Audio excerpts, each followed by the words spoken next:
Thank you, Coach Bell, and welcome back, viewers from Coach's Corner. Now joining us is another guest from season 1, Vivies Dance Factory, and we have a very delightful Vivi. Vivi, welcome back to Business Compass. Thank you. And I'm sure you've seen familiar people. Yes. Hey, do you remember what we told you the last time you were here? Yes, I remember. What was your truck again? What did it say on your truck? Focus. Focus. Have you been focused? Yes, very much. So tell us, what have you done differently? So the vision of Vivies Dance Factory is to help young people to become the a better version of themselves through dance. Yes. And I realized that it takes more than passion to do that, because I was leading with pure passion but without structure and all that, and that's what Business Compass came in to help me to do. So now you learned that passion plus structure equals profit. Yes, please. Okay. Are we making profit now? Now we are making profit. Yay. So we are in a good place, because this time around I was again checking my numbers, because you kept talking about that. Bookkeeping has helped me to know exactly where we are. Okay, what expenses to cut, what am I spending more on, what do I need to reduce and all that. So it's really helped me. Oh, you've made me so happy. I'm sure Frank is happy too. I'm happy. That's great. Great. So bookkeeping is good now. So now you're able to get your monthly financials done and things like that. Okay. Yes, and I now work with the budgets. It's also again good. So that's controlling you. That's also controlling how I spend. Because again, I was just doing everything out of passion. Oh, let's do this. I mean, once it's going to make it look good, once it's going to bring positive results, let's just do it. But now I'm taking decisions based on what is on the table, and not just work out of emotions or passion. Have you put the vision for the business on paper? It is, but what I haven't done is to put it out there, on the wall, which I plan to. No, but have you put it down on paper even for yourself? Yes, please. Because now at least that is driving you. Then you're not getting distracted. Fantastic. Yes. Do you need any help with marketing? Petra is still here to help. Yes, I think that's also another area that I need to really fine tune, because I feel it's all over the place. I just post things without any proper strategy. I think I need to put a strategy to it. Okay, this is the target market. How do we get to them? Okay, who is the target market? Currently, children. So and then again, you're targeting their parents. You have to get to the parents of young children. Parents, yes. How can we help Vivi? I looked at your Instagram page. I didn't look at Facebook. I felt it was very positive. It gave me a sense of what you do and how you do it. But I think I definitely would agree with you when you say that you need a bit more structure, because I didn't see a story, a consistent story. So just stepping back, since you know that already, stepping back and planning what you want to do. So what story do you want to tell? It was very interesting to see a lot of the things that you do. And I noticed you might have a bit of a challenge there, putting out children without the approval of their parents. So you have to figure out how you can do that with the parental consent. So I noticed that you have a bit of, you have some children, but you have more adults in some of the images. But because it's a children's thing, you have to sort of get a few children with parental consent and then use those images so that their parents can see what children are able to do. The episode also gave me a good insight to what you're doing. I think it's a wonderful thing, and I was very excited when Frank said, don't let your passion become stress.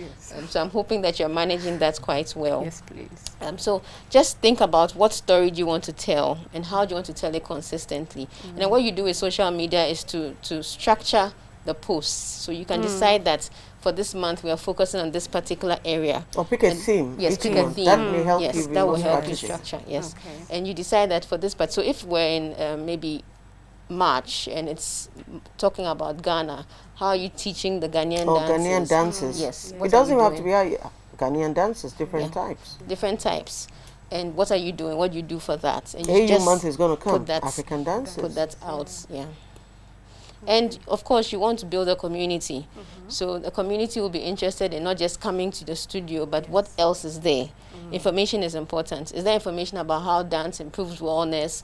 Because you were described as a doctor who doesn't just That's do, also- but you're solving people's wellness issues. So you can tell So it's that a story doctor as of well. souls. Yeah, Yes, doctor of please. souls. Yeah.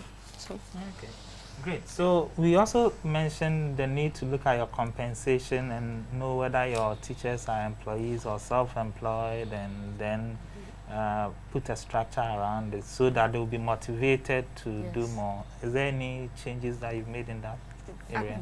Yes, that's another. So that's another area I'm working on, because I think I had a conversation with them.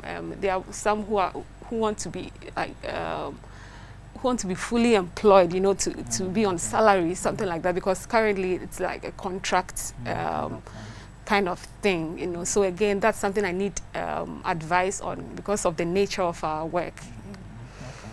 Okay.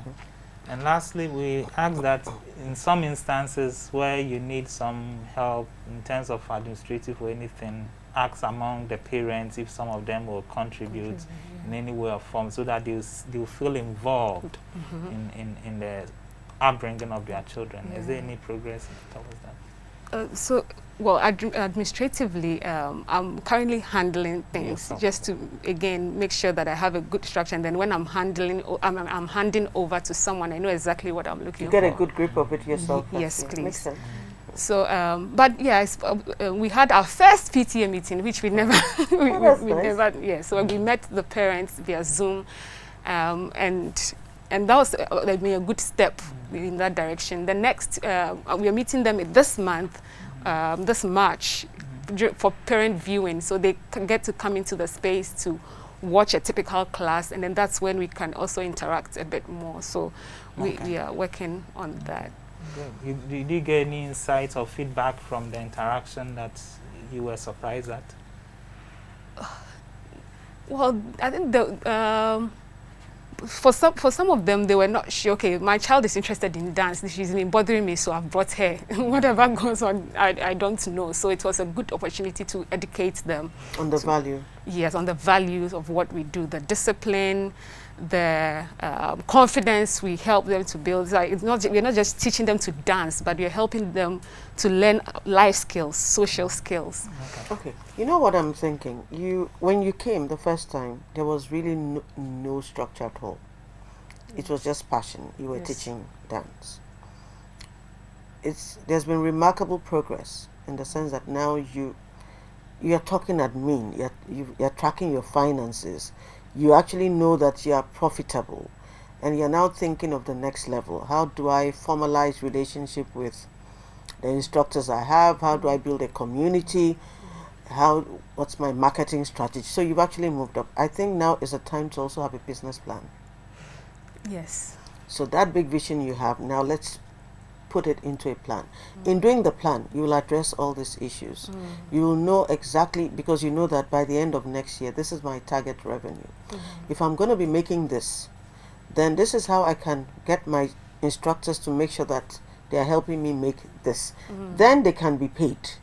Then they can have stronger contracts because yeah. you're carrying them into it now. And you would now know, because you know where you're going and which route you're taking, what you will be communicating through your marketing channels. And I even think that when you do that, you may have to revisit the channels of communication. Yeah. You may actually do an exercise and find out that your targeted audience is actually on Twitter, not on Instagram or whatever. But now it's going to be a bit more scientific. So let's do the business plan, and if you need help, you know where to find us. Yes. I think that's what is actually going to, because now you've conquered the the dragon of no structure. Now that's firmly out of the way. Now we can push it up. We can scale up. Yes, please. And now look at all the things you talked about, opening more branches, but I like the fact that you now have a firm grip on the structure side of the business. Thank you. And there's no stress now. It's just now it's profits, no stress. Passion and structure have given us profits. Okay. I'm happy. I'm glad. Any final words, guys? All the best, Thank Vivian. All the very best. I would say that she just mentioned something about maybe where you're communicating, you need to figure out, because and while she was saying that, something dropped in my head. There's a community of people outside of Instagram and Facebook. You may want to think about unconventional ways like LinkedIn or websites. So websites, Even schools, directly directly engaging going to schools schools to with get flyers the and talking to parents.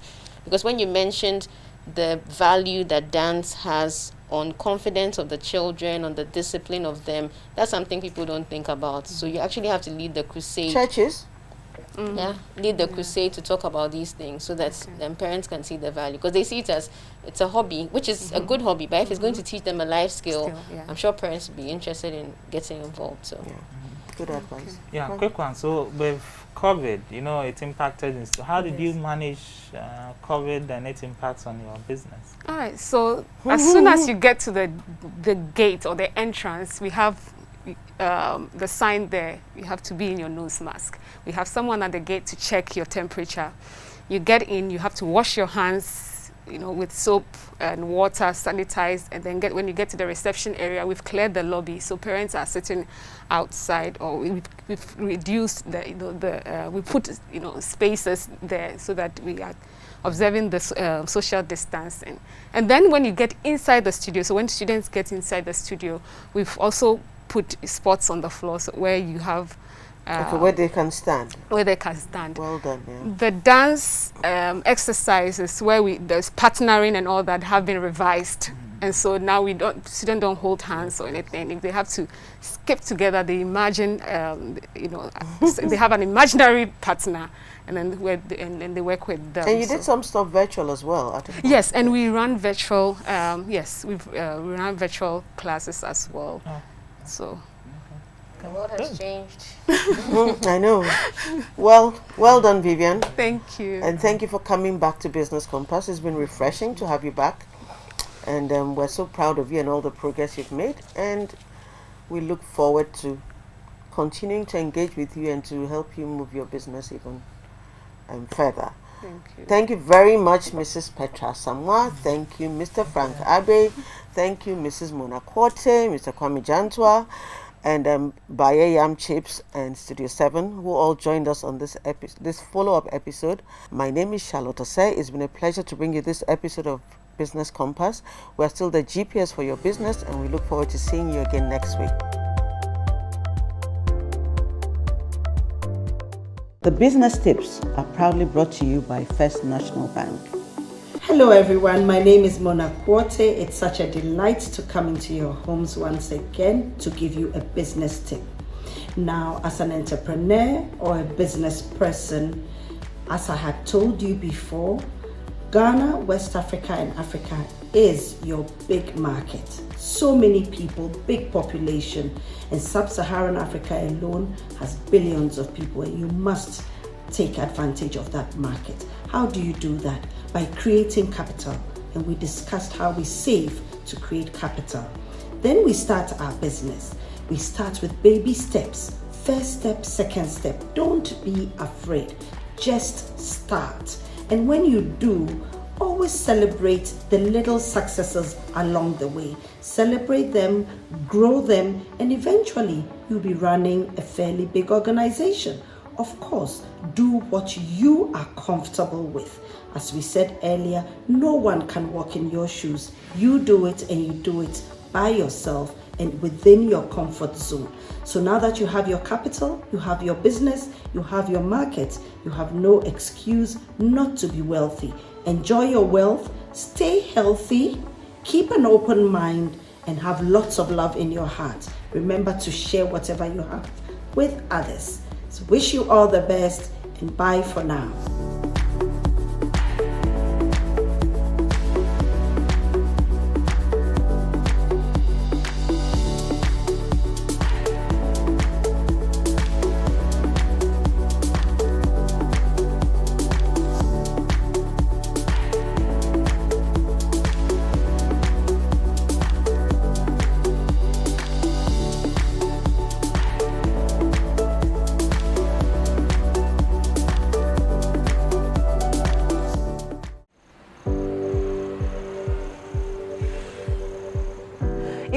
the product was actually introduced to me, I wanted to get on it, and that was the Gold Check account, guys. This has actually changed my business. So on the First National Bank app, you have the business toolkits that gives you all the information that you need to run your business, and whatever inquiries you have, they're always ready to answer. And that makes life very easy for me. And you have the in contacts that helps you access every transaction that takes place or happens. Now, point of sales terminal. I market wherever I go, and so I love to have that so I can take payment, especially with those who tell me I do not have cash. A bank that understands that you can start life all over again or start a business from scratch. Very keen on running it and making sure that you grow to the core. It's one you should look out for.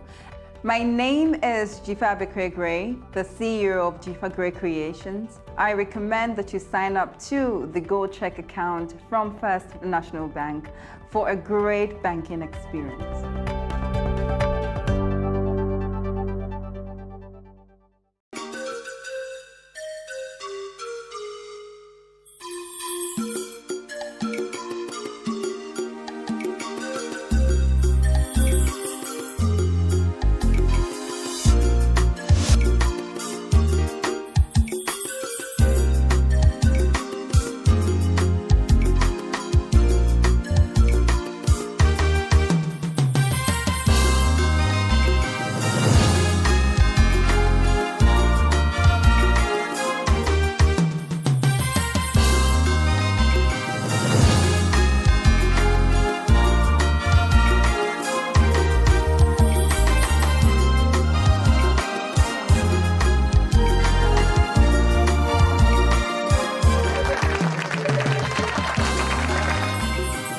Whatever the occasion, with ATL, you can never be out of style. ATL, bringing fabric to life.